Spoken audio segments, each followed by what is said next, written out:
New America would like to welcome you to our virtual event. The program will begin momentarily. While we are waiting, I want to review a few housekeeping notes. This event is being recorded, and a recording will be posted to the New America events page within 48 hours after the event. Attendees will be in listen-only mode, and you will not be able to be seen or heard by your fellow attendees or panelists. Therefore, we encourage you to share your comments and questions in the Slido box located to the right of the video. Closed captioning is available by hovering over the video and clicking CC at the bottom of the video. You can purchase your copy of the book by clicking on Purchase the Book, which can be found at the bottom right-hand corner of the screen. If you encounter any issues during the event, please contact events@newamerica.org.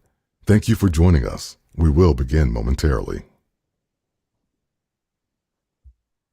Good afternoon. My name is Mark Schmidt. Welcome to New America. I'm the director of the Political Reform Program here at New America. I'd like to welcome you to a book talk that's also a podcast with Didi, who has a new book called The Great Retreat about political parties in America. Didi has been a fellow traveler with us for almost as long as we've had the Political Reform Program here. She's been a New America National Fellow, and the National Fellows Program is a co-sponsor of this event. And then she's been a partner in our program after that fellowship. But she's also at the Center for Democracy Development and the Rule of Law at Stanford University at her home base, and is really a leading thinker about political parties. This discussion will be with Didi, with my colleague Lee Drutman here in the Political Reform Program, and with Julia Azari, a professor of political science at Marquette. You may have seen Lee and Didi in the Politics in Question podcast over several years, and this will also be an episode of that podcast in addition to being one of our book events. So I'm really excited about this. I think one of the cornerstones of the New America Political Reform Program is we do think in terms of political parties. We start from the premise that politics is about working together to solve problems, and the best way to find ways to work together is through political parties. There's never really been a substitute for that kind of organization. So we're a lot of approaches to political reform try to talk about wiping out parties, wiping out partisanship. I vote for the person, not the party. We look at it from a different viewpoint. But I also think, beginning to think that in some ways our current political crisis is not just a crisis of not just what we typically call a constitutional crisis, where institutions are in conflict, but really a crisis of the parties, and one party being really dependent on a single individual, and the other party being a little diffuse and hard to manage. But we need to think about how we can create parties that have a deeper connection to voters, more meaningful as a mechanism for organizing people's preferences. And I think this book goes a long way to explaining both a lot of what's happened to parties and a lot about how they can reclaim that historic role. So I said I would be brief. I haven't been that brief, and I will just turn it over to Didi, Lee, and Julia for what I'm sure will be a fascinating discussion. Thank you. Well, hello, and welcome to a very special episode of Politics in Question, the podcast where we talk about our political institutions, how they are failing, and what to do about them. My name is Lee Drutman. I am a senior fellow in the Political Reform Program at New America and a lecturer at Johns Hopkins University. I'm Julia Azari. I'm a professor of political science at Marquette University. And this is a very special episode today because we are joined by Didi Kuo, who has a wonderful and excellent and important new book. It's just out, called The Great Retreat: How Political Parties Should Behave and Why They Don't. Didi is a Center Fellow at the Center on Democracy Development and the Rule of Law at Stanford University, and also a one-time National Fellow at New America, and a long-time fellow traveler in the world of political parties are important and they should be better. So welcome to the podcast, Didi. Thank you, Lee and Julia. It's a real honor to be here. Thank you. Well, it's an honor to have you. So let's start with a very basic question. A lot of people wonder, why do we have political parties? Not, not only here in America, but why does every successful modern representative democracy have political parties? Is there something inevitable about democracy that leads to having political parties? Why is this the case? Well, given the widespread anti-party sentiment today, you would think that parties are kind of vestigial and associate them with a certain period of perhaps of democracy. But we cannot understand democracy without understanding parties. The two have sort of been extended hand in hand. And so we need to go way back in history to understand why this is the case. I think in sort of contemporary politics, we think of parties exclusively as election seeking organizations, so a set of candidates and politicians and a set of groups that are vying for policy spoils.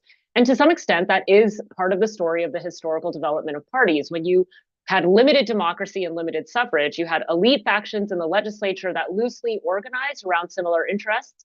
And then you had this kind of diffuse mass in the electorate that had not yet been enfranchised. But when suffrage was extended, there needed to be a mechanism to have these people vote. And it was political parties that were created and that were institutionalized over time to basically run the electoral process, to go into local districts, establish local parties, mobilize people, provide literature and pamphlets and the earliest newspapers to voters. In fact, voting on election day was often viva voce. So you would just raise your hand for the party, but eventually parties printed ballots as well before the state took that over. So there is some element here where parties are the intermediary organizations that help to coordinate elections, recruit people into politics, socialize voters. But there's a sort of other reason that parties exist, and that's to serve an intermediary function to make representation possible. What does that mean?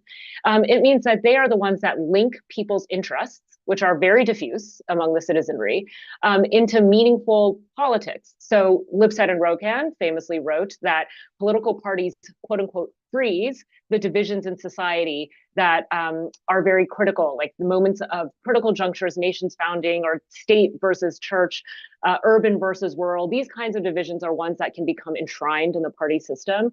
But if we kind of update this theory, it's basically if you have a society that's divided by class, or a society that has different kinds of groups that may have interests that are competing with each other, it's political parties that can kind of make sense of what those grievances, demands are, and turn them into programmatic policies and government policies that can meet the needs of people. So that's precisely the sort of mechanism underlying democracy.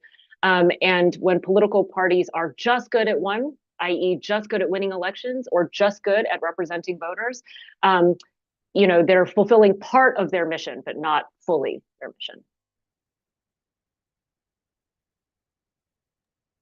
So I want to ask a little bit about one of the really important elements of this book, which is the anti-party sentiment and the skepticism about parties that's kind of emerged in American democracy and clearly is an important part of what we see today. So there's kind of a big question. Why don't people like political parties? What are your theories on that? And is it distinctly American? But I want to actually also ask a sort of second part of this question that's more specific to your story. The story that you tell, one of the things that I really like about this book is your focus on the intermediary component and the representation component. And one of the arguments that you make is that parties really organize groups in society that otherwise wouldn't be especially politically powerful. And so this leads me to wonder if some of the moments in time that you describe, particularly the move in the Democratic Party away from traditional organizations and toward more professionalization, more consultants, and a more neoliberal economic orientation, whether that actually is a kind of deliberate anti-party strategy, whether parties have deliberately been dismantled by people who don't really want less powerful people to have that representation. So I'm wondering if you could comment a little bit on this, on the anti-party element of your story. Thanks, Julia. That is a big question. So I'll take them in two parts. The first is anti-party sentiment. As long as we've had democracy, we've had parties. But as long as we've had democracy and parties, we've also had anti-party sentiment. We know that our first president, George Washington's farewell address, was largely a warning about parties. We know many of the Federalist Papers were written about the problem of faction, and the founders were worried about what democracy could look like if it were riven by basically extreme polarization. But we have contained anti-party sentiment basically through the effective functioning of parties over time. So even today, you have written persuasively about the fact that we live in an era of weak parties, but very strong partisanship. So you still have these organizations that dominate representation, elections, democratic institutions, even if they are very consistently losing the faith of the publics that they serve. So the reasons for this sort of vary. We know that there's kind of an inherent tension, if you even go back to Michel's, who coined the term iron law of oligarchy, between a mass organization that is meant to represent a lot of people and the fact that it ultimately has to be led by a small group of leaders. And sometimes those leaders are elite. And that inherent tension is one that has existed over time and sometimes makes people wary or skeptical of the idea that parties can serve a public interest. If you ask voters today, both in the United States and elsewhere, which institutions they trust, so if you ask about like the security sector, policing, the military, national institutions like courts and the legislature, and the media, businesses, et cetera, political parties like very consistently rank at the bottom. And when asked why, people say that they think parties only serve their own interest, or they only serve like a narrow economic and political elite, that they can't govern effectively. And even though those sentiments have been there, at least since the 1970s, we've seen them really accelerate over time. More and more people now identify as independents without, any kind of party affiliation or label. And there's really good new research showing that these kinds of voters are more cynical about the political process overall. They're less likely to want to participate. And in Western Europe, where you have, say, card-carrying membership parties, membership numbers have been in decline for many decades. So we have the fact that parties keep winning elections is not necessarily a sign that people like the parties and they're participating within parties a little bit less. Now, to your second question about whether or not this was intentional, I think that there is a tendency, both in the field of political science, as well as in the general sort of commentary about politics, to see a lot of changes as exogenous to parties. So we've had a structural change in capitalism towards unfettered neoliberal capital, for example, or globalization and free trade just happened in the 1990s, or alternatively, just even forms of civic organization have changed. For all of these reasons, like we see those as pressures on parties that parties have to adapt to. Whereas your question, I think, is entirely correct, which is parties also make choices along the way. And one of those choices, or all of those choices are affected by the available options. So in the 1950s, the kind of technology available to you is very different than in the 1970s, which is then different than in the 1990s. But we know that two important changes took place, and we'll focus on the left at first. One is that after the 1970s, you had sort of like a defeat of Keynesian liberalism, right? You had these economic crises, problems of stagflation, a lot of criticism of traditional liberalism when it came to kind of like big government and whatnot. And you therefore get a politics of extreme austerity, a new kind of free market conservatism in the 1980s. And a lot of the parties of the left are sort of in the electoral wilderness. The solution in the 1990s was one that was developed both internally within parties. So the DLC, the third wave politics that was across Western Europe and the UK and Germany at the time, was one that embraced globalization and thought of economic growth as one of the primary goals of democratic government. And in order to achieve that set of goals, you had to kind of adopt an economic policy agenda that looked neoliberal, regardless of the party. And Stephanie Mudge, the sociologist, has termed this a cross-partisan neoliberal consensus. So yes, there was an active choice to embrace, for example, NAFTA under the Clinton administration, despite the protestations of organized labor. But at the same time, you also did have a kind of global, or at the very least, Western consensus about pro-market liberalization and political liberalization that would help the entire world. Now, we've of course seen that liberal international order crumble very fast, especially in the past 2 months. But in the 21st century, there has been a problem of political parties embracing kind of professional forms of communication, relying much more on polling strategists to sell an economic and political agenda that voters may not want. It's not one that's kind of bottom up. While at the same time, embracing, being very difficult to differentiate sometimes on economic policy.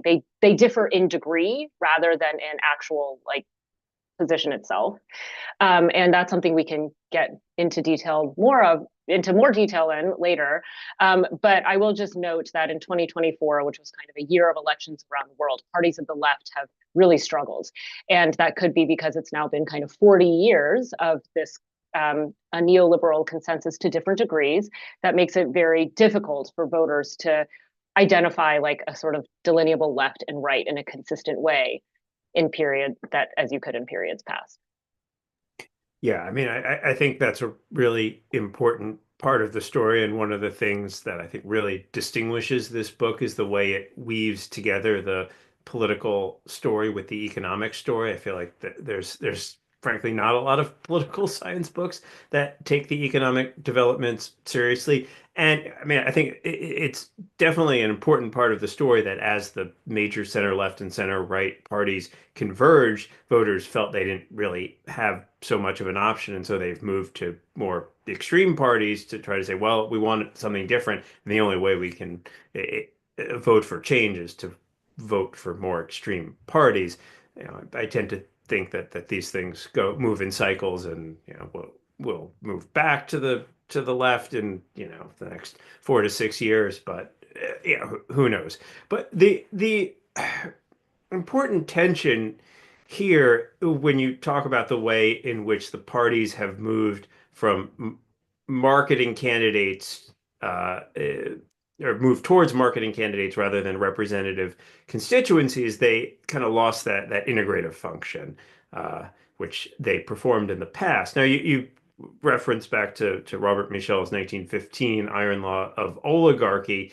And parties in 1915 were, of course, much more just mass-based parties. And even up to kind of the 70s, when you're referencing Broken and Lipset, there's still this kind of era of mass parties where parties kind of have the same constituencies election after election. Elections are mostly about mobilization. There's just a very different structure to the economy where many more people are in labor unions. Class lines are much more distinct. And so elections are really more about mobilization, which is why they often feel frozen. And then as the economy changes, becomes more neoliberal, class divides soften a little bit, then politics becomes more about persuasion, which we might think actually, well, isn't that better because now people are actually considering politics on the merit of the issues, and parties are making arguments and they're marketing, and this is much more of consumer choice and freedom. But I don't think that's how you think about it in this book. That's right. I agree that it's very difficult and naive to imagine that parties can serve the same kind of integrative function in the same way as they did before. So in addition to a trend of professionalization, there's also been a trend of nationalization. And our buddies Sam and Danny have just written a really great book, The Hollow Parties, about how parties themselves used to be much more local and diffuse. And this is true not just in the United States. By diffuse, I guess I should add that the power within a party was diffuse in that it wasn't just isolated within, say, a central or national set of actors, but instead power was held at the local and state levels as well. And local parties are very important in other places, like in Western Europe, where they serve like a nominating function for candidates, for example, do so much more active vetting. But you're right, like there's not like boot stomping parties anymore. They're not as labor intensive, except in the very kind of short term right before an election where you deploy a bunch of volunteers. And even that might be changing as we've seen the ground game sort of evolve very rapidly in recent elections.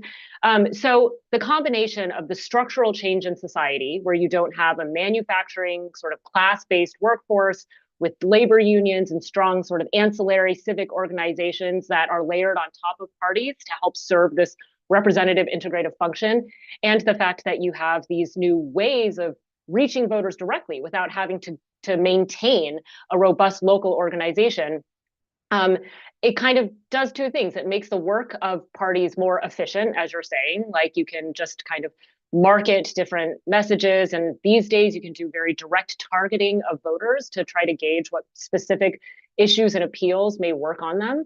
But there has been a trade-off with the ability to formulate policies that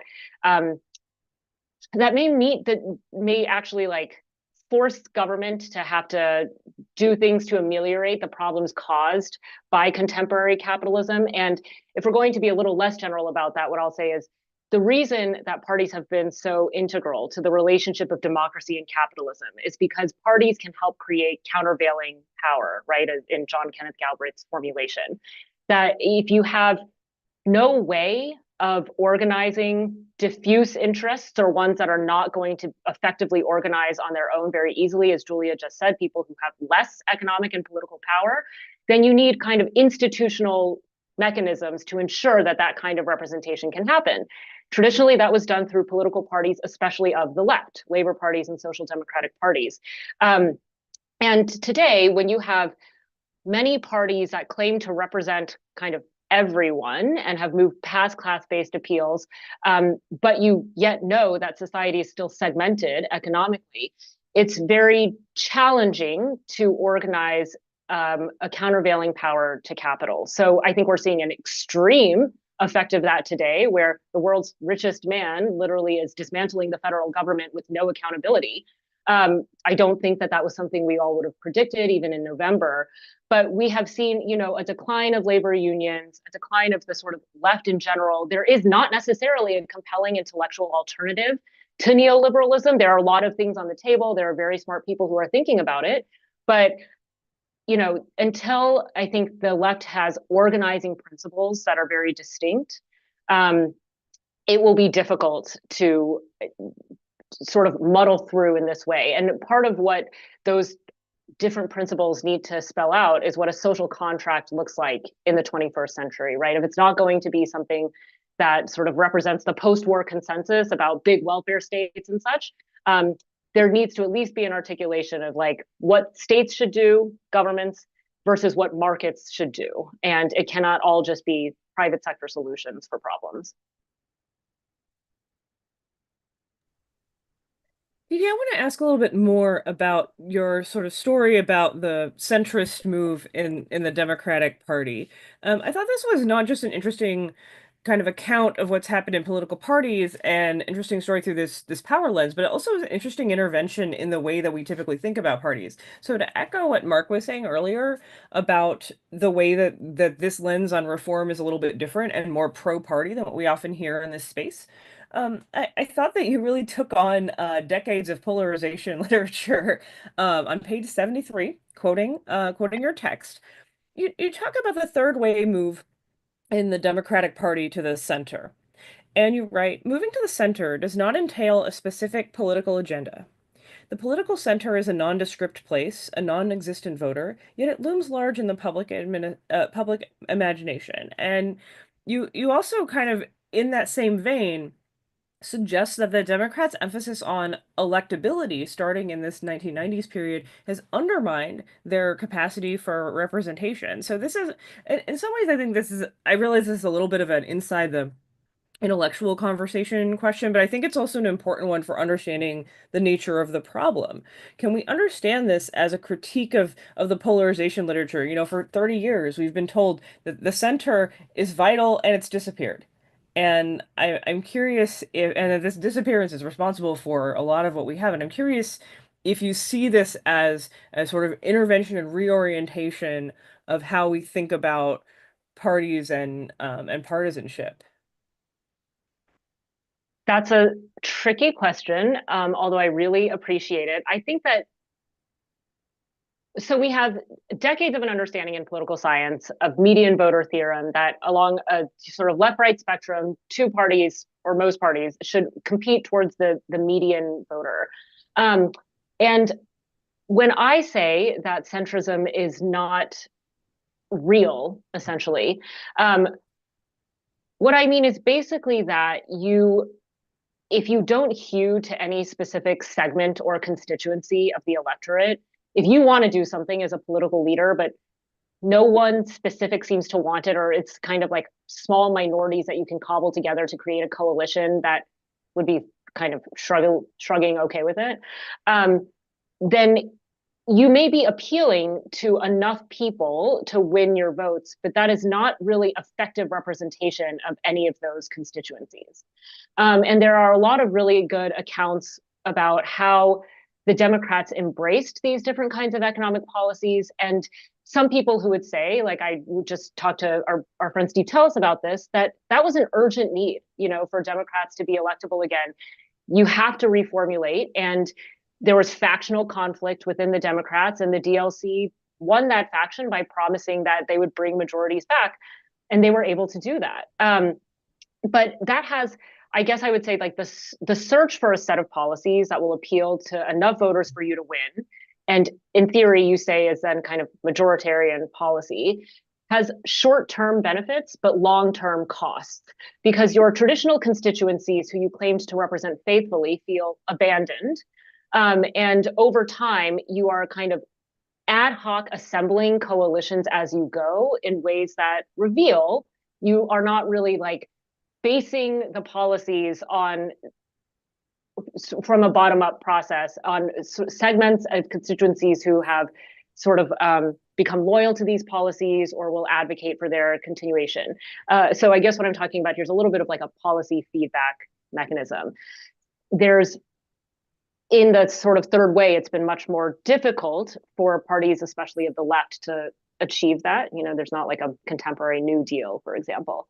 But I think that what I'm really taking on is the idea among some reformers that like moderation is possible just through a set of smart policies. So if you look at the no labels attempt to organize a third party, or just any number of attempts over time to start a third party or to have some inroads in presidential elections, the reason those are usually unsuccessful, aside from the very obvious institutional configuration that makes it very difficult for a third party to compete, is also that the set of issues typically appeals like a little bit over here, a little bit over there, and not in any kind of consistent or holistic way to any specific set of voters. So in other words, it does a poor job at representation.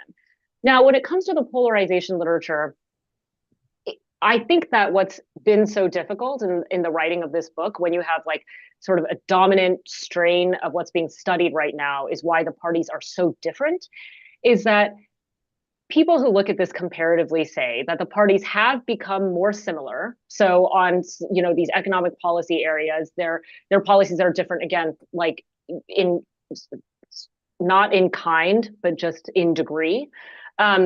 But they are more likely to differentiate on areas that are very difficult to compromise on. So there has been an uptick in party manifestos on like cultural issues that are difficult to find compromise on, or the way that Lynn Babrick and her co-authors call it is like person-based policies that require you to take one side or another, don't have like very divisible types of goods that you would find in sort of more public goods oriented policy making.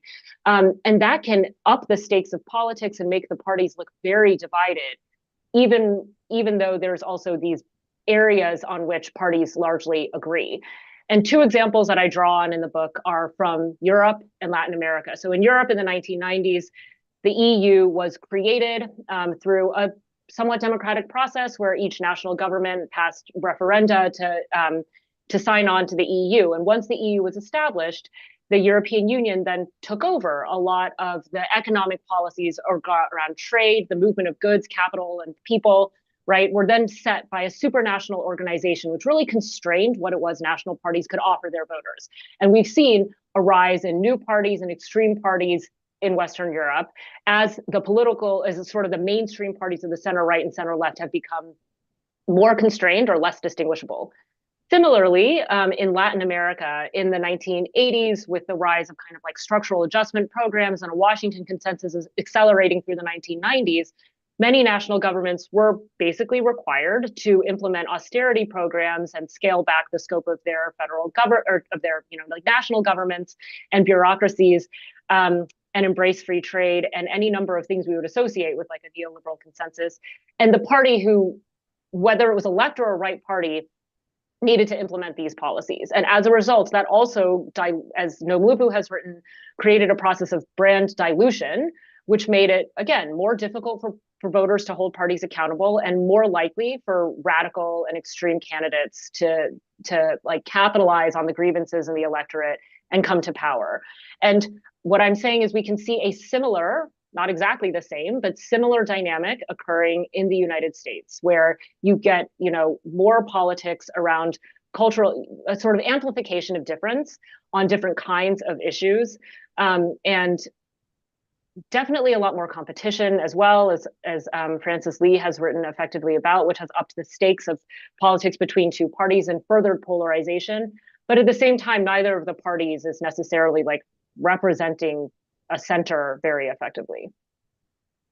Yeah, I think this is a really important point about that there is no real political center. Sometimes I feel like the political center is like a rainbow. Like you can sort of see it at a distance, but as you get closer and closer, you realize it's just a bunch of random droplets refracting light, and you see what you want to see in it. And I do think that a lot of the conversations right now happening in March 2025 about the direction of the Democratic Party involves all these different conceptions of what the center is. And it is vague enough that different people can project their different policy preferences onto, oh, working class voters in the center want this. Well, like, yeah, half of the country is working class. What does that even mean?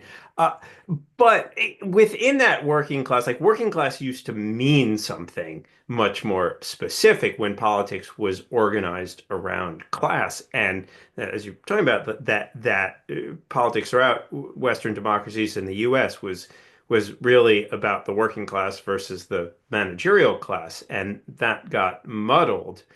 And labor unions, of course, played an important role in mobilizing the working class. Labor unions have been really worn down everywhere, but especially in the U.S. So there's really only one mass-based organization left in the U.S. that mobilizes for politics, and that's the evangelical church. So the funny thing about U.S. politics is that, to me, is that the Republican Party is actually much more of a mass-based party because it has this evangelical church movement that actually is much more like a social movement of the mass parties of an earlier era, but it is also much more of a personalistic party, which I think makes the U.S. Republican Party like very distinct among parties in Western democracies. I'm curious what you think about that and what other thoughts you have on the evolution of the Republican Party in this era.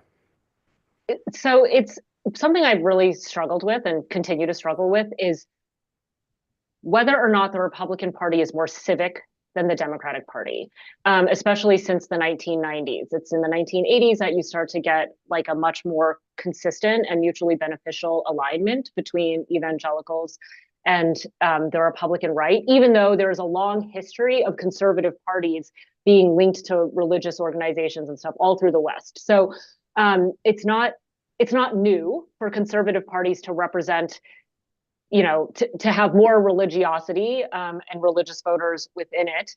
But you're absolutely right that in terms of the organized affiliations between parties and other, in terms of the relationships between parties and other sort of organized forms of power and interests, that robust relationship between the Republican Party and churches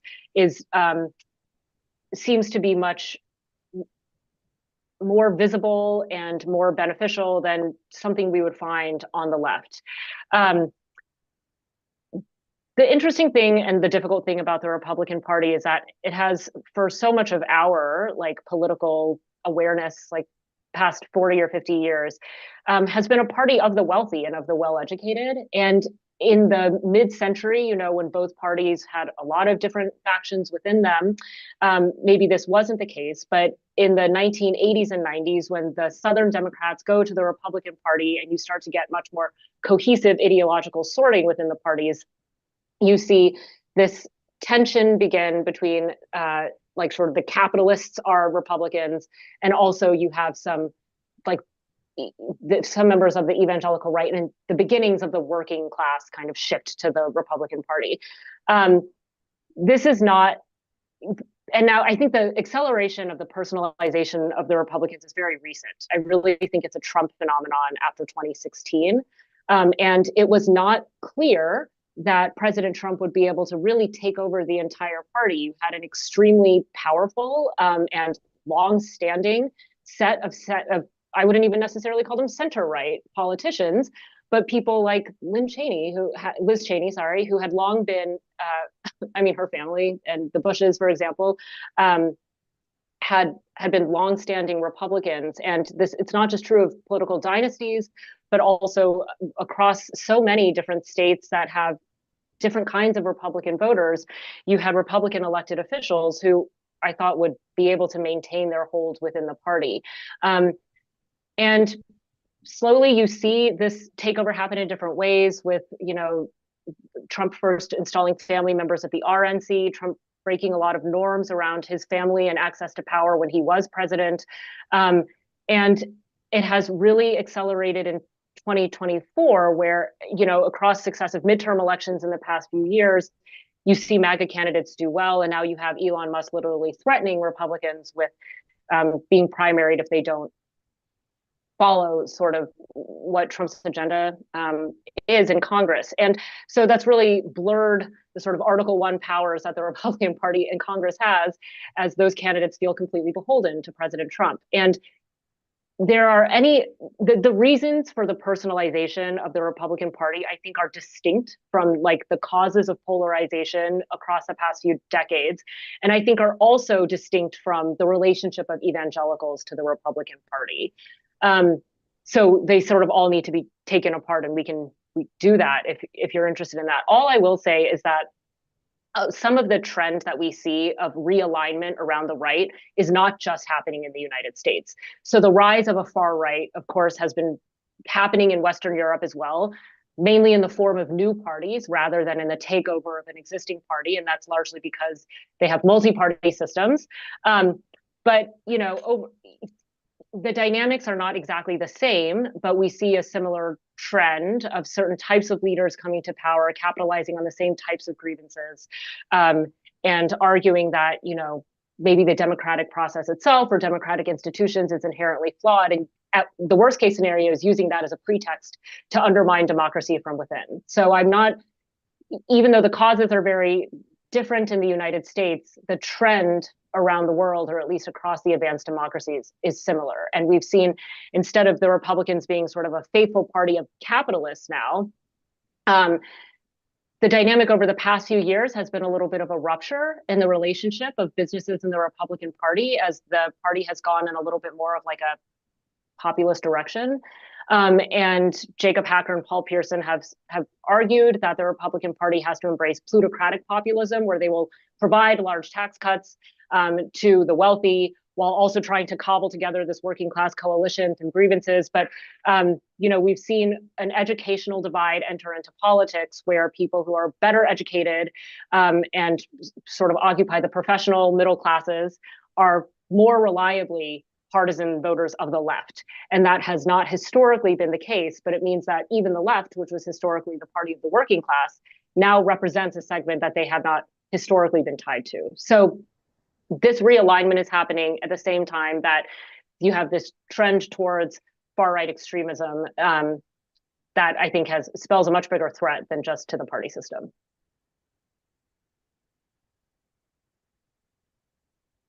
Okay, I have so many questions for you, Didi. I think before we jump to audience questions, I'd like to ask just a little bit about kind of the future of the parties, which I think takes you a little beyond the text of what you've written. But what can parties do for us now when we're in, I think, what we all kind of agree is a pretty acute crisis of American democracy? So the foremost thing parties need to do is like assert basic democratic principles and defend them. So this is far more urgent than the other things I'll say, like rebuilding, local parties or associational ties or whatever. Across the world, there have been challenges to democracy, and we're aware of this. And the places that have been able to stop backsliding are places where parties were able to work together across partisan lines to basically preclude the rise of a far-right candidate, or alternatively, where parties were able to develop coalitions with an array of civil society organizations and actors in support of democracy. So examples include in Poland, with finally the electoral defeat of the Law and Justice Party last year.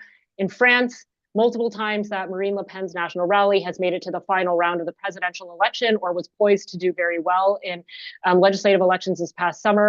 Parties again banded together, established a cordon sanitaire around her election, or the election of the far right. In Brazil, we've seen Bolsonaro be held, be banned from running again and be held accountable. Most recently in South Korea, with the crisis around martial law, parties, like members of his party, defected and have worked with the opposition parties to impeach him and hold him accountable. And what that tells us in the United States, and Steve Levitsky and Daniel Ziblatt wrote a really wonderful op-ed about this in the fall, is you need the parties to kind of transcend party right now. So people who care about the future of the Republican Party, people who care about the Democrats winning the midterms, for example, need to band together and think about pro-democracy strategies that are not appealing to people because of their partisan loyalties, or maybe they are, but on top of that, just their basic loyalty to a sort of vision and ideal of America that is under threat. And they can do that in conjunction with and partnership with any number of organizations that are unlikely civil society actors. Sometimes they are civil society actors, and sometimes it might require even more vociferous outcry from, say, the business community, the security sector, different people who are different institutions, leaders, et cetera, who are all affected by the threat to democracy at home. But to answer in a more prosaic way what it is parties can do, I would also just point to two things. One is to reestablish kind of the linkage mechanisms that the party once had, not because you want to go back to some golden era of politics, but basically to see, to reestablish some kind of like grassroots presence that may make a difference to the, or at least provide like policy ideas that can go upwards within the political party. Giovanni Sartori famously wrote that parties are a transmission belt between its voters and the government, a transmission belt of ideas. So I've written with Tabitha Abdul-Hajj about establishing associational parties that have more local and civic ties. And I also think parties should bring some of the functions that they've delegated to outside groups back within the party. So instead of relying on super PACs to do the ground game, that should be housed within the party. And those mobilization and issue, agenda setting type responsibilities should be within the parties themselves. And then the second thing I think parties need to do is develop policy agendas that articulate a strong and distinct role for government. One of the problems with the kind of neoliberal agenda of the 1990s and onward is that the government is mainly cast in the role of being a problem. So whether it's Bill Clinton saying the era of big government is over, or any number of Republican parties that have sought to reduce the scope of government, and has legitimated an anti-state attitude in the public. And we're now seeing the kind of most extreme results of that, which is that you can then take sort of an axe to a lot of the government that we require to sort of function in our daily lives. But even beyond that, I mean, my first book was about the transition from clientelistic to programmatic politics, and we still have programmatic politics today. Sure, yeah, parties still have policies, but they need to now tie those policies to things the government can do for people in their everyday lives. And I am so sorry. I feel like my answers have been so rambly, but really appreciated the questions. Not at all. There's a lot to cover. So now we're going to move into the audience questions, and the questions are coming fast and furious here. And they're all of some variety of what do we do about it. So one set of questions involves the structural reform question. So you mentioned Poland, France, other European countries that have managed to contain the far right. They all have multi-party systems where there are center-right parties that are distinct from far-right parties or center parties. In the US, we have a two-party system. One of the two parties is clearly anti-democratic. I think it's pretty hard for a two-party system to survive when one party turns anti-democratic, because the basic definition of democracy is that it's a system in which parties can lose elections. Yeah. And I felt like we had an election where it actually the Democratic Party couldn't lose, so maybe we didn't have a democracy. So there are a variety of reforms out there to try to deal with the hyper-partisan and extremism that have taken over the Republican Party. There's efforts to make primaries more nonpartisan. There's Yeah. efforts towards ranked choice voting. As you know, I think fusion voting and proportional representation hold the most promise.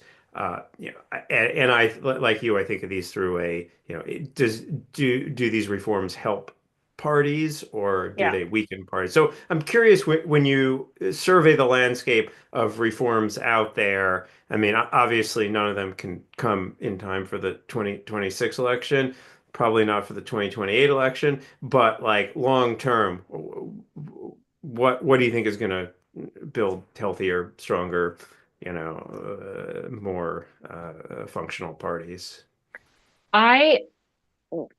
The three of us have been very lucky to be part of a lot of different and fast evolving reform conversations over time. So I guess I think of a classic 2x2 where we might array like pro versus anti-party reforms along one axis and kind of feasibility practicality on the other. And the sad thing is that the kind of very feasible reforms are the ones that are likely to be least impactful.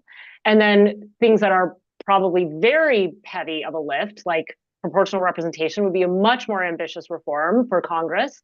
But that will have is very likely to have a very big effect. So in that space, I guess I remain agnostic except for the pro versus anti-party axis. So, and I guess I'll just say a few things really quickly. One is that you cannot wish away parties, and there have been many efforts to do that.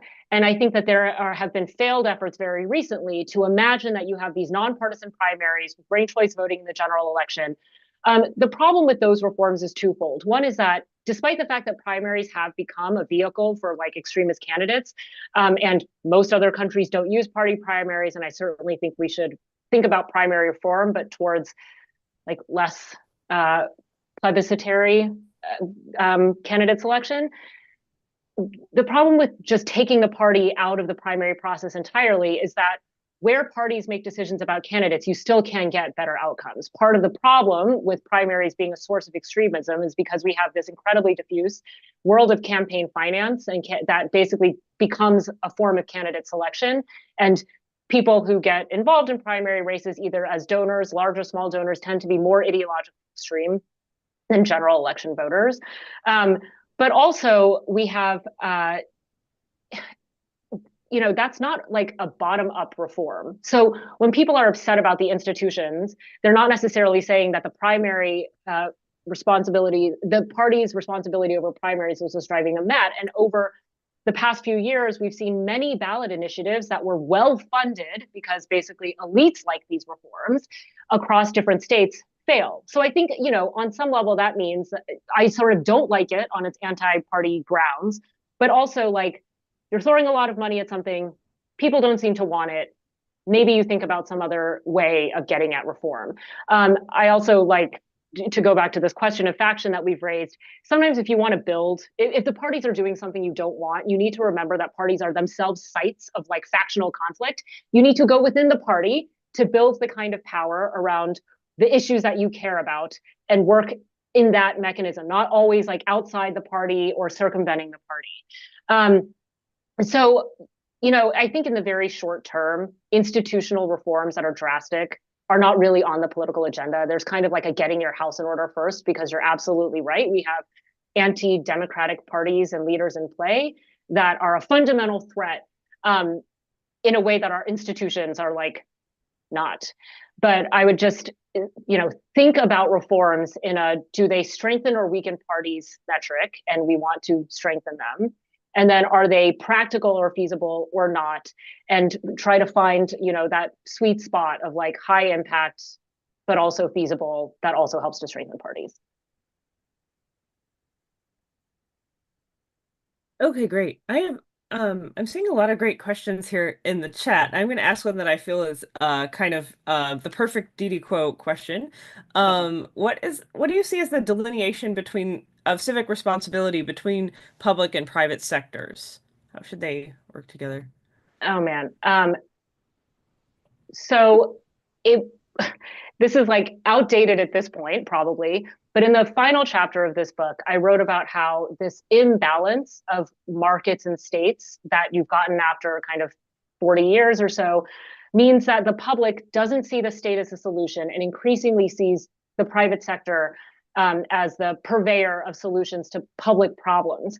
And in this era of sort of polycrisis is how some scholars call it. You have people who are very skeptical about democracy and democracy is under threat, but you also have people who are aggrieved about economics. And there has been very high, wealth and economic inequality, a lot of sort of like a raw deal for people in globalization, no compensation for those who were not the winners of globalization, many more opportunities for people who are highly educated and in small sectors like finance and tech. So any number of changes that have not benefited most workers, but very little translation of those economic grievances into changing policies. And instead, you see like the way people's grievances are now being channeled into politics is basically through anger and, like a feeling of despair or maybe cynicism, this kind of thing. So one thing that did happen over the past few years, 10 years or so, is that capitalists themselves were very concerned about this. So you see a shift from shareholder capitalism to stakeholder capitalism, and large organizations like the Business Roundtable issue these new statements that they're going to care about things like diversity, equity, and inclusion, and also ESG, environmental, social, and governance goals. They're going to put women on boards, all these different approaches to solving problems, or at least acknowledging that there are social effects of economic decisions or decisions that corporations make about profits. Like they have public ramifications. And one thing that I didn't really expect, even as it was happening, was when Kevin McCarthy said that the US Chambers of Commerce was not reliably Republican enough and that he was going to convene an alternative chambers. And the Republicans, Ron DeSantis, with the Disney conflict in Florida, start to take aim at capitalists themselves, or at sort of what they say as woke capital. And we've seen this play out in a few ways, like after the North Carolina legislature passed a bill about transgender children using bathrooms, businesses pulled out. Similarly, in Texas and in Georgia, with the passage of restrictive voting rights legislation in 2021, businesses also said that they supported voting rights and they were not going to support these bills. So it's a new era of tension, with businesses acting as a more civic actor. And that's that maybe sounds a little bit extreme, because obviously businesses still care about their bottom line at the end of the day, but were kind of forced to speak out on social and cultural issues because there was a sense that the government was kind of failing the public in that regard. And the question today, that question about like the delineation between public and private and civic, I think that in moments of democratic emergency, when like the old playbook is out and some new playbook is in, everybody is civic. You are all citizens or residents of this country. You have some like set of values and standards that maybe the United States never met, but that we would like to meet, and that we are all part of building a better country. And when you see it being destroyed, you have agency, you have rights, and we need to kind of like shed whatever prior notions we had of what our roles are or what we should be doing, and instead think very differently and potentially even radically about the kind of power you have in wherever it is you sit, what kind of a position you have or whatever. You may have thought of it as non-political, but like exigent times force you to be political. And everyone, I think, today should think of themselves as a civic actor. You are not going to be able to get the things you want or the life you want if this country does not exist or if it exists in a fundamentally different way. So it's a time when I think the public-private distinction basically doesn't matter. We're all in, this hellscape together and need to work together to get out of it. So that's a good transition to one of the questions that would ask you to get a little bit more specific about what that action, what some of those actions should be. One of the audience members asks, how can other actors today, for example, grassroots organizations, media figures, and philanthropy, fill the gaps left by weak U.S. parties? I think that one of the problems has been that those actors are filling the gaps in US political parties. So, um, one of the trends or one of the things that has driven anti party sentiment is that a lot of other actors have also become anti party or have the effect of being anti party. One example is actually from Julia, which is the media heavily scrutinizes parties and often sort of chastises parties for not being unified enough, and then chastises parties for being far too polarized in moments that they are unified. And there is kind of not a recognition that a lot of times when there's infighting or whatever, that's like just parties doing what they need to do. We've seen a real change in the information ecosystem that we haven't talked about today, where I think there are a lot of podcasts and such that are trying to elevate candidates or issues, but they are, not associated with, nor should they necessarily be with the political parties, but it's more just to say that people's methods of engaging in politics are no longer the kind of traditional participatory framework that we can imagine from the past. Philanthropy has, I think, done a good job addressing a lot of the problems, but I think is also part of the problem that we allow private money to solve our problems because the public cannot agree on what to do, or like the government at large. So sure, philanthropy, if you have a program officer or a set of people within an institution who care about a certain set of issues, you can achieve something, but you also cannot rely, or you should not rely on just like the generosity of private donors to solve these problems.